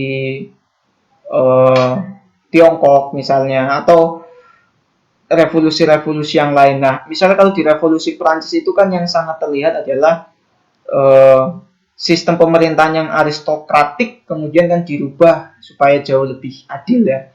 Atau yang di Rusia ketika revolusi Rusia pertama sebelum revolusi Bolshevik itu kan juga menggantikan sistem pemerintahan imperium Rusia, kekaisaran Rusia oleh Tsar Nicholas II kan, yang ternyata pada saat itu di awal-awal Perang Dunia Pertama semakin lama semakin tidak efektif, justru banyak pengalihan isu, ditambah ada Perang Dunia, ditambah dengan ketidakmampuan kekaisaran untuk mengelola negara, kemudian itu jadi isu tersendiri sehingga lahirlah revolusi Rusia pertama oleh Alexander Kerensky, yang kemudian dilanjutkan oleh revolusi Bolshevik di revolusi Rusia yang kedua, yang melahirkan Uni Soviet dengan sistem pemerintahan yang tentu tidak berbasis pada kaisar ya, jadi tidak feodal, tapi tentu ada patron-patronnya di situ. Nah, nation state atau negara bangsa itu juga menjadi tren tersendiri karena corak pemerintahan yang aristokratik, yang feodal itu dianggap sudah tidak relevan ya, ditambah juga tidak adil ya, karena yang menjadi pemimpin kan berdasarkan keturunan, bukan kalau dalam demokrasi itu benar-benar dipilih atau disepakati menjadi seorang pemimpin seperti itu. Hukum diberlakukan bagi semua orang yang hidup di seluruh negeri, jadi jadi hukumnya itu kan diciptakan oleh kesepakatan masyarakat yang kalau negaranya besar maka melewati lembaga perwakilan atau legislatif. Tapi kalau model-model aristokratik atau feodal kan hukum ya diciptakan oleh rajanya itu sendiri, oleh kaisarnya itu sendiri. Dan masyarakat tidak punya power untuk bisa ikut andil atau berpartisipasi dalam menciptakan satu tata aturan sosial dalam suatu negara. Kekuasaan terbesar negara terletak pada monopoli penggunaan kekuasaan, misalnya penggunaan angkatan bersenjata. Pada abad ke-20 muncul gagasan-gagasan seperti kewarganegaraan, nasionalisme, demokrasi, sosialisme, konservatifisme, dan liberalisme. Nah, di abad ke-20 khususnya bicara tentang nation state, kemudian kan lahir gagasan-gagasan seperti nasionalisme kalau di Indonesia, demokrasi kalau di Amerika Serikat, sosialisme di Tiongkok, di Kuba, di Soviet, Vietnam. Nah, gagasan-gagasan ini yang kemudian mengcover atau juga menggantikan gagasan sebelumnya yang sifatnya feodalistik, sifatnya aristokratik ya. Sehingga yang tentu masing-masing gagasan mengusung kebaikannya masing-masing. Nah, nanti kita bisa bahas itu kalau dapat literatur pengantar ilmu politik ya, untuk membedakan antara demokrasi dengan sosialisme atau konservatifisme. Oke, berikutnya adalah dominasi global oleh Barat. Kekuatan politik dan militer negara-negara ini memungkinkan mereka memanfaatkan sumber daya mereka, khususnya sumber daya material dan manusia di wilayah-wilayah dunia yang lemah, dan mulailah proses perkembangan tak setara di dunia pertama dan dunia ketiga. Salah satu ilustrasi yang mudah ya terjadinya penjelajahan samudera. Penjelajahan samudera kan tentu terjadi pasca Renaissance ya, sehingga kan ada keberanian untuk melakukan penjelajahan itu gitu, tanpa ada apakah ini keputusan gereja atau bukan. Atau ditambah dengan terjadinya kolonialisme, imperialisme, itu juga bukti bahwa global atau Barat itu menguasai dunia gitu loh. Sehingga terjadi ketimpangan yang disebut sebagai ketimpangan. Kemudian muncul istilah ada dunia pertama dan dunia ketiga ya. Dunia ketiga ya dunia bagian Asia, Afrika semacam itu, yang secara perkembangan peradaban juga dianggap tertinggal oleh perkembangan peradaban Barat ya. Tentu itu sebenarnya ya bisa diperdebatkan juga bahwa Asia, Afrika itu juga punya fase-fase renaissance-nya sendiri ya. Dan kebetulan saja fase renaissance-nya Barat ketika itu dan di dunia ketiga ternyata sedang lemah. Nah, teman-teman sejarah nanti bisa jauh lebih mampu untuk menjelaskannya ya. Dominasi Barat dimantapkan secara politik dan budaya oleh kolonialisme ya. Penjajahan di mana-mana, kemudian ada persemakmuran dan lain-lain, itu kan bukti bahwa Barat mendominasi. Kan tidak ada yang menjajah di Asia misalnya, itu yang menjajah adalah misalnya Mesir atau Zimbabwe misalnya, kan kebanyakan ya Inggris, Prancis, Belanda dan macam-macam. Ditambah dengan secara ekonomi terjadi pengendalian pasar dunia. Nah, kita bisa asumsikan ini juga bagian dari kapitalisme global. Nah, kalau di era abad 21 ya invasi atau ekspansi industri, perusahaan multinasional ya, perusahaan-perusahaan makanan cepat saji itu sebenarnya juga bagian dari dominasi Barat atas global ya. Meskipun dianggap itu persaingan pasar yang fair, tapi karena startnya berbeda antara dunia pertama dan dunia ketiga, atau pola perkembangannya juga berbeda, yang terjadi ya sebenarnya semacam penjajahan secara tidak langsung ya, penjajahan terselubung gitu. Meskipun dalihnya ya kita juga menyediakan lapangan pekerjaan dan seterusnya dan seterusnya. Nah, itu nanti bisa diidentifikasi juga. Atau nanti Immanuel Wallerstein itu kan juga punya teori tentang teori sistem dunia ya, yang membedakan antara negara inti, negara semi pinggiran, dan negara pinggiran. Nah, Indonesia masuk negara yang mana? Ya, kita bisa identifikasi nanti ketika ketemu teori sistem dunianya Immanuel Wallerstein. Oke, berikutnya perubahan kebudayaan, khususnya munculnya rasionalitas dan sekularisasi pengetahuan. Pada abad ke-18, pencerahan memicu munculnya keyakinan baru mengenai kekuatan pikiran manusia. Di pasca Aufklärung, pasca Renaissance, itu muncul keyakinan bahwa manusia itu bisa kok berpikir sendiri, tidak perlu menunggu juknis pedomannya gereja, tidak perlu dikendalikan oleh gereja gitu kan. Nah, keyakinan atau kemampuan, bukan kemampuan ya, keyakinan bahwa aku bisa berpikir. Makanya René Descartes punya istilah atau kalimat yang cukup terkenal bahwa aku berpikir maka aku ada, cogito ergo sum. Itu kan juga salah satu manifestasi bahwa Descartes sudah yakin bahwa dia mampu untuk berpikir gitu. Nah, keyakinan bahwa manusia bisa berpikir sendiri ini kemudian kan diwujudkan dalam berbagai macam hal ya. Lahirnya teori-teori pemikiran, karya seni, karya sastra, sains, penemuan-penemuan seperti kompas, mesin cetak misalnya, atau mesiu misalnya, itu kan bukti bahwa manusia sudah mampu, sebenarnya mampu, cuma belum yakin apakah dia bisa berpikir sendiri gitu kan. Nah, Renaissance itu salah satu Big Bang yang membuat manusia di Eropa khususnya itu merasa bahwa saya bisa kok berpikir sendiri tanpa perlu ada campur tangan pihak eksternal seperti di abad pertengahan semacam itu. Pengetahuan prapencerahan itu menerjemahkan teks-teks atau tanda-tanda agama sehingga sifatnya teosentris ya. Pengetahuan di abad pertengahan di Eropa itu orientasinya adalah menerjemahkan teks-teks agama gitu. Sehingga textbooknya bilang apa, ya itu yang dijalankan. Kalau textbooknya tidak bicara itu, ya saya nggak mungkin menjalankan itu. Itu kalau di abad pertengahan di Eropa ya. Tentu Eropa pada saat itu agamanya ya Katolik gitu.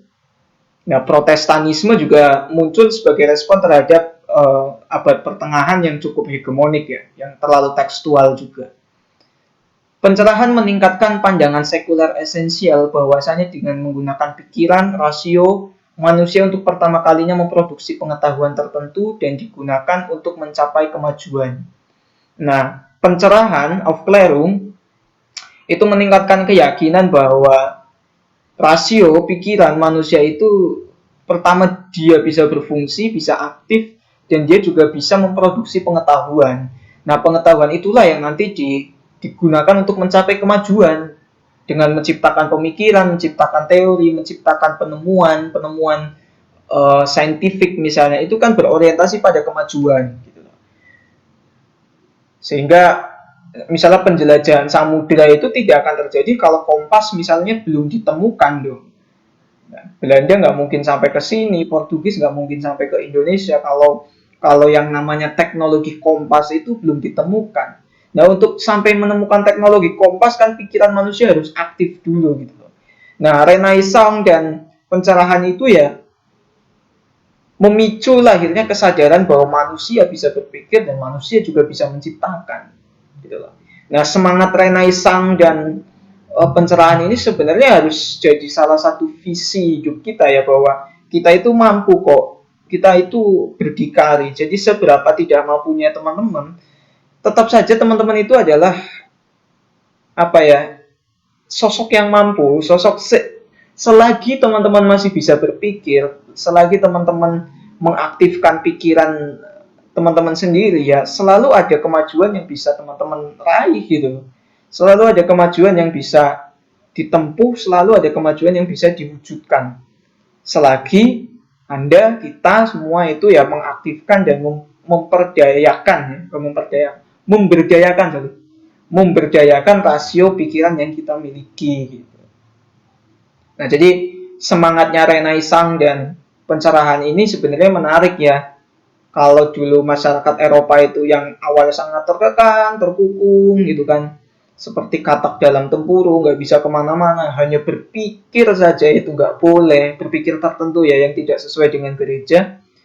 Nah, pada satu titik tertentu muncul Big Bang, namanya Renaissance, dan mateng di Aufklärung, di pencerahan, sehingga melahirkan berbagai macam pemikiran yang melahirkan ya tadi kapitalisme, melahirkan teknik-teknik produksi, kalau bentuknya tangible ya, itu ya berarti kompas, melahirkan mesin cetak gitu kan. Mesin cetak itu kan yang kemudian juga mempengaruhi penyebaran eh, apa gagasan Renaissance itu sendiri dan gagasan tentang ideologi-ideologi di dunia gitu. Nah, harusnya hari ini kita juga punya Big Bang yang sama seperti Renaissance gitu. Punya titik di mana kita benar-benar mentransformasi hidup kita, kalau tadi kata Kalpolani ya, mentransformasi kehidupan kita sehingga jauh lebih maju, tidak statis, tidak regresif tapi progresif gitu kan. Selalu berubah, adaptif terhadap situasi. Nah, itu visi yang bagus untuk diadopsi. Nah, berikutnya mesin intelektual dari modernitas adalah keyakinan bahwa tak satu pun di dunia ini yang misteri. Tak ada yang tidak dapat diungkapkan apabila pikiran dijadikan pedoman. Jadi muncul keyakinan bahwa nggak ada satupun yang misteri di dunia ini. Semuanya bisa dipecahkan, semuanya bisa diungkapkan. Loh, ada masa yang tidak bisa diungkapkan, ada yang tidak bisa dipecahkan, misalnya agama, misalnya apalagi yang metafisik itu belum dipecahkan, bukan tidak bisa dipecahkan, itu belum dipecahkan, itu belum diungkapkan gitu. Itu kalau kata orang modern begitu, semuanya bisa, nggak ada yang misteri. Cinta bisa didefinisikan. Oh, enggak, itu anugerah, itu enggak ada bentuknya, bisa. Kita mau ciptakan indikator tentang cinta, bisa. Semuanya bisa. Apa sih yang enggak bisa dalam pikiran manusia? Itu kira-kira celotehnya orang-orang modern pada saat itu ya. Nah, cara berpikir inilah yang berkeyakinan bahwa rasio pikiran itu bisa diberdayakan, berorientasi pada kemajuan, progresif, revolutif, ya, dan selalu bisa memecahkan dan mengungkapkan segala macam yang dulu dianggap misteri atau mitologi. Nah, itulah model-model cara berpikir yang modernistik ya. Modernisme, modernitas. Nah, karakteristiknya semacam itu.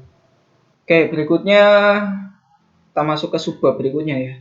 Modernisme dan sosiologi. Modernis, ya, orang-orang modernis itu kata Anthony Giddens, tujuan mementingkan pengetahuan adalah untuk memengaruhi kondisi manusia agar menjadi lebih baik. Menjadi modern itu ya sebenarnya upaya untuk melakukan perbaikan hidup dan orientasinya menuju sebuah kemajuan. Nah, yang disebut kemajuan itu apa? Sederhananya itu ya, yang dulunya susah ya semakin tidak susah ya, semakin baik. Tapi sebenarnya tidak bisa dijelaskan secara sederhana juga, bahwa yang dulu sederhana kemudian menjadi kompleks, itu yang dimaksud dengan kemajuan. Tapi sebenarnya selagi apa perubahan itu memudahkan hidup manusia, itu sebenarnya bisa dikatakan itu sebuah kemajuan. Karena dulunya susah ya, mau memproduksi satu barang harus 1 bulan, karena ada penemuan mesin tertentu ternyata cukup 1 minggu. Nah, itu kan juga bentuk dari kemajuan. Jadi key point-nya adalah memengaruhi kondisi hidup manusia yang dulunya susah gitu kan, sekarang nggak susah lagi. Nah, keyakinan pada yang ideal dan kemungkinan kemajuan berarti meyakini bahwa keadaan esok harus selalu lebih baik daripada hari ini, yang kemudian berarti harus siap mengubah keteraturan yang sudah ada untuk mencapai kemajuan. Nah, gagasan-gagasan modernisme itu memungkinkan kita untuk selalu menjadi pribadi yang dinamis, progresif, dan revolutif. Nah, kalau sudah progresif, revolutif, dinamis, nah kita harus siap untuk membongkar tradisi. Ya, kalau tradisi itu dirasa menyusahkan manusia, ya mau nggak mau harus kita tinggalkan menuju tradisi yang baru. Memang agak sedikit debatable ya. Kalau satu tradisi dirasa tidak efektif dan efisien, ya memang harus perlu diganti gitu loh. Atau harus perlu ditinggalkan. Tapi ini debatable ya, kita bisa sedikit berdebat tentang gagasan ini, tapi konsekuensi dari berubah revolutif dan progresif ya tatanan-tatanan lama yang eh, tidak ada faedahnya ya memang perlu ditinggalkan. Jadi jangan mau menjadi pribadi yang biasa-biasa saja ya, jangan linier gitu kan, jadi lurus gitu-gitu aja gitu. Biasanya begitu, biasanya begini, seperti biasanya itu Anda lama-lama ditinggalkan oleh orang-orang yang sudah modern. Makanya istilah modern, saya sudah modern, saya keluarga modern, itu kan biasanya identifikasinya adalah mereka sudah meninggalkan kebiasaan-kebiasaan lama, tindakan-tindakan yang lama, tradisi-tradisi yang lama. Misalnya menikah, dulu itu menikah muda wajar, dijodohkan itu wajar, tapi hari ini menikah adalah pilihan pribadi, bahkan tidak menikah juga bagian dari pilihan. Nah, perubahan antara menikah muda dan menikah terserah kita atau bahkan tidak menikah, itu seringkali disebut sebagai ya tindakan yang modern ya. Meskipun modern ya tidak serta-merta semuanya baik dan perlu difilter juga, dan tidak semua tindakan primitif, tindakan atau tradisi budaya-budaya lampau itu juga tidak efektif dan efisien dan tidak punya nilai sama sekali. Nah, kita hanya perlu selektif saja mana yang penting bagi kita gitu. Gitu aja sih sebenarnya. Merajut keyakinan dalam kemungkinan mencapai kemajuan adalah keyakinan akan kekuatan pikiran. Nah, kekuatan pikiran ini yang dimaksud adalah kemampuan manusia untuk berpikir tentang diri sendiri, situasi, kondisi, refleksi, dan rasionalitas masyarakat. Nah, ini kenapa sosiologi menjadi salah satu ilmu yang penting ya, karena dia bisa membaca atau dia menyediakan perkakas alat-alat yang digunakan kita untuk membaca situasi, kondisi, khususnya ekstern, khususnya masyarakat. Bahkan sebenarnya juga diri kita sendiri bisa kita baca dengan perkakas yang sama, perkakas yang disebut sebagai sosiologi. Konsep modern yang manusia tidak hanya dapat memikirkan dan menjelaskan mengenai kehidupan mereka, tetapi juga menggunakannya untuk mengubah masyarakat menjadi lebih baik. Nah, disinilah kemudian lahir teori-teori sosial, lahir sosiologi. Ketika pikiran sudah aktif, ketika muncul keyakinan bahwa aku bisa berpikir, bahwa pikiranku ini berfungsi dan bisa menghasilkan output atau outcome tertentu, ini sebenarnya tidak hanya berfaedah bagi saya atau bermanfaat bagi saya, tapi juga bisa saya gunakan untuk mengubah masyarakat menjadi lebih baik. Menjadi lebih baik ya paling enggak ya yang dulu ribet sekarang ya kalau bisa lebih praktis dan seterusnya. Nah, baik buruk itu kan sebenarnya debatable juga gitu kan. Yang disebut baik atau buruk itu seperti apa ya, saya kira teman-teman sudah bisa identifikasi sendiri ya, punya keyakinan sendiri-sendiri yang disebut sebagai baik itu seperti apa, buruk itu seperti apa. Nah, sosiologi atau ilmu-ilmu sosial, teori-teori sosial itu menyediakan perkakas perangkat teoretik untuk dapat mewujudkan visi hidup Anda menuju hidup yang lebih baik menurut Anda, gitu ya, menurut keyakinan Anda. Gitu. Nah, di sini sosiologi punya peran yang penting ya. Jadi sebenarnya semua ilmu juga punya visi yang sama, berorientasi pada kebaikan. Gitu. Tapi perbedaannya adalah sisi mana yang digarap oleh masing-masing ilmu. Nah, untuk sosiologi itu yang menggarap sisi sosialnya, sisi masyarakatnya, termasuk individunya juga. Ada yang menggarap sisi eksaktanya dan macam-macam, sisi medisnya, sisi biologisnya. Nah, itu kinerja atau cara kerja masing-masing ilmu yang punya ranahnya masing-masing dan lahan garapannya masing-masing. Tapi overall ya semuanya berorientasi pada kebaikan dan selalu mengusung hal yang lebih baik. Termasuk variasi-variasi teori, seberapapun ekstrimnya, pasti mereka punya klaim bahwa teori ini adalah teori yang terbaik. Teori ini berorientasi pada kebaikan dan menuntun manusia pada jalan yang lurus, jalan yang baik. Gitu. Semua punya klaim atas itu. Gitu. Nah, kita tinggal milih aja gitu loh. Dari banyaknya perkakas, kira-kira yang cocok bagi hidup saya, untuk menuntun hidup saya menuju kebaikan itu perkakas yang mana? Kalau pakai teori sosial ya apakah itu teorinya Durkheim, Marx atau Weber gitu kan. Nah, kita tinggal pilih saja dan nggak perlu ribut-ribut ya. Ini teori berbahaya atau tidak gitu. Oke, di sini sepertinya ada deskripsi tentang modernisme ya atau modernitas itu seperti apa sih? Pip Jones kasih semacam penjelasan di sini. Pada masa inilah keyakinan bahwa wahyu Tuhan dan otoritas gereja sebagai penerjemah kehendak Tuhan semakin berkurang karena keyakinan baru akan kemampuan akal manusia untuk memahami dunia dan menjadi pedoman bagi perilaku manusia. Hal yang sama, pemahaman mengenai sejarah manusia, bahwa manusia diturunkan Tuhan dari langit, bahwasanya keselamatan yang sejati hanya diperoleh di akhirat kelak, sebagian besar digantikan oleh kekuatan dan kemampuan manusia yang semakin meningkat untuk menggunakan pengetahuan yang baru ditemukan untuk memperbaiki kondisi manusia. Arti penting kedua asumsi ini tak boleh diabaikan. Tanpa keyakinan pada akal pikiran, teori sosial tidak dapat dianggap dapat memainkan peranan penting dalam masyarakat. Tanpa keyakinan pada kemungkinan adanya kemajuan, apapun kemampuan manusia untuk memahami hakikat dasar masyarakat, teori sosial tidak akan mampu mencapai peranan positif dalam memperbaiki nasib manusia. Nah, ini sebenarnya semacam deskripsi perubahan yang terjadi di Eropa, khususnya ketika fase modern lahir ya. Tahu ketika Renaissance lahir, ketika pencerahan lahir, dan The Dark Age yang disebut sebagai abad ke-8, abad pertengahan, di mana gereja sangat hegemonik di Eropa, itu sudah semakin ditinggalkan. Timbul keyakinan pada akal pikiran, timbul keyakinan pada keyakinan akan kemajuan gitu loh. Nah, tanpa adanya keyakinan atas kemampuan kita berpikir, tanpa adanya keyakinan bahwa apa yang kita pikirkan berorientasi pada kemajuan, teori-teori apapun itu ya sebenarnya tidak punya perannya gitu. Bagaimana kita menciptakan teori tapi kita tidak yakin dengan teori yang kita ciptakan?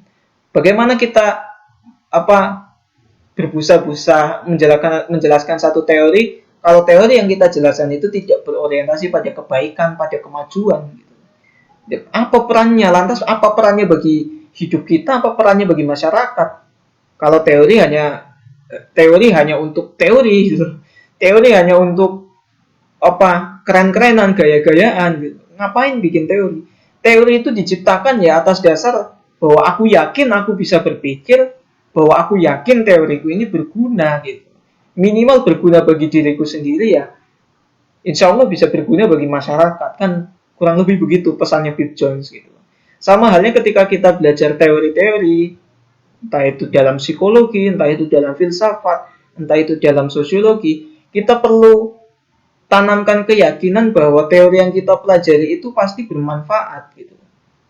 Jadi tidak teori untuk teori, tapi teori untuk diriku minimal. Teori untuk lingkunganku, teori untuk teman-temanku, dan teori untuk masyarakatku. Yang dimaksud untuk diriku, untuk teman-temanku, untuk masyarakatku itu seperti apa? Ya paling enggak teori yang kita pelajari itu melahirkan semacam kebaikan, melahirkan tindakan yang terpuji, melahirkan perubahan yang bisa mengubah taraf hidup minimal diriku, maksimal ya masyarakatku gitu. Kalau dulu diriku atau masyarakatku susah, ketika aku belajar teori tertentu ya paling enggak diriku dan masyarakatku enggak susah lagi dong. Itu loh. Nah, itu sebenarnya keyakinan yang perlu kita tanamkan ketika kita belajar teori. Jadi, teori sebulet, senjelimet, sepening, seruwet, serumit apapun, ya, itu sebenarnya dia punya titik operatifnya dan dia punya titik kegunaannya gitu.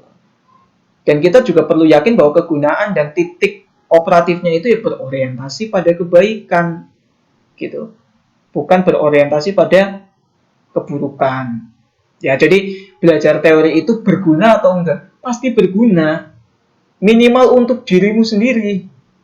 Gitu. Minimal untuk dirimu sendiri. Minimal kamu bisa melihat satu realitas atau fenomena sosial itu ya bisa kamu jawab sendiri gitu. Bisa kamu pahami sendiri itu, dan itu memang nggak akan pernah kamu sadari. Nggak akan pernah kita sadari bahwa teori itu operatif bekerja dalam hidup kita. Seperti kemarin kita belajar teori tindakan, ternyata selama ini pacar kita itu memberi kita simbol, kekasih kita itu sebenarnya pengen diperhatiin. Ternyata seringkali ketika aku menginginkan sesuatu kepada dirinya, misalnya aku terlalu banyak memainkan simbol-simbol yang kurang efektif, gitu kan. Seharusnya aku ungkapkan saja dari awal sehingga apa yang aku inginkan bisa ditindaklanjuti. Itu kan kemarin kita belajar teori tindakan seperti itu. Hikmah yang bisa kita petik adalah ternyata hidup manusia itu saling menafsirkan, dan ternyata hidup manusia itu saling mengharapkan kesepahaman antara satu dengan yang lainnya. Jadi semacam itu. Nah, sosiologi bukanlah semata-mata produk modernitas, justru lapangan kajian utama dari sosiologi adalah dunia sosial yang dibawa oleh lahirnya modernitas. Jadi meskipun sosiologi lahir dari modernitas, ya, tapi modernitas itu sendiri jadi lahan garapannya sosiologi. Yang kemudian nanti dikritik oleh Marx, dikritik oleh mazhab Frankfurt, dikritik oleh teori-teori postmodern.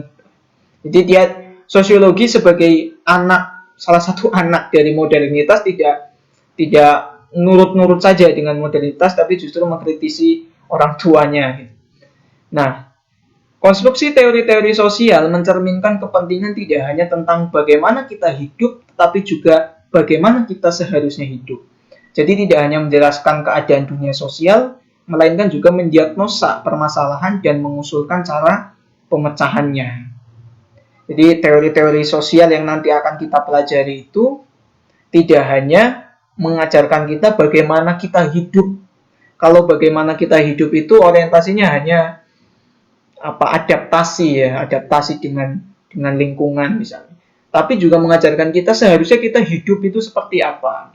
Jadi tidak sekedar hidup, tapi hidup yang bermakna. Jadi hidup yang bermakna itu ya kita bisa senyum-senyum sendiri, kita bisa mengingat-ingat satu fase-fase tertentu yang menarik. Nah, hidup jauh lebih bermakna. Nah, sosiologi, teori sosial itu tidak hanya mengajarkan kita untuk hidup, tapi juga mengajarkan kita caranya atau seharusnya kita untuk hidup itu seperti apa. Oke, mungkin itu dulu ya untuk sesi ke-9. Mulung pikiran di bagian bukunya Pip Jones, pengantar teori-teori sosial. Kita sudah selesai menghatamkan, dalam tanda kutip, atau selesai memulung pikiran di bab 1, di bab pengantar.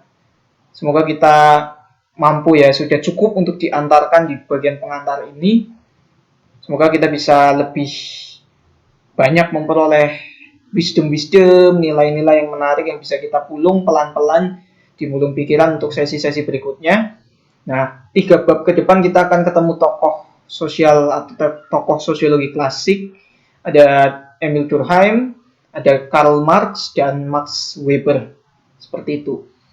Bagi yang belum nonton mulung pikiran sesi ke-8 di part terakhirnya Laila Majnun bisa cek di description. Yang belum nonton part sebelumnya di teori tindakan sebelum part yang ini di pengantar teori sosial bisa cek di description juga. Dan bagi teman-teman yang belum nonton mulung pikiran bisa cek di video-video yang sudah saya upload. Nah, untuk yang lain mungkin bisa, yang punya rekomendasi buku untuk dipulung bisa DM aja ke Instagram saya ya.